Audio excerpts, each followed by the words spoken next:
மரியாதையாகவும் இருக்கிறேன்.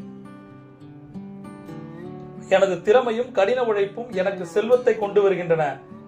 அதற்கு நான் நன்றியுள்ளவனாகவும் மரியாதையாகவும் இருக்கிறேன். எனது திறமையும் கடின உழைப்பும் எனக்கு செல்வத்தை கொண்டு வருகின்றன. அதற்கு நான் நன்றியுள்ளவனாகவும் மரியாதையாகவும் இருக்கிறேன். பணம் சம்பாதிப்பது எனக்கும் என் குடும்பத்திற்கும் என் சமூகத்திற்கும் சேவை செய்யும் ஒரு நேர்மறையான முயற்சி. பணம் சம்பாதிப்பது எனக்கும் என் குடும்பத்திற்கும் என் சமூகத்திற்கும் சேவை செய்யும் ஒரு நேர்மறையான முயற்சி. பணம் சம்பாதிப்பது எனக்கும் என் குடும்பத்திற்கும் என் சமூகத்திற்கும் சேவை செய்யும் ஒரு நேர்மையான முயற்சி. நம்மளே ஒரு விஷயம் சொல்றேன். 3 முறை இதான் இந்த பண சுய கட்டளைகளை நீங்க சொல்லணும், 8 முறை எழுதணும். இது 24/7 சொல்லப்படுற லா ஆஃப் அட்ராக்ஷன் டெக்னிக் தான் இது.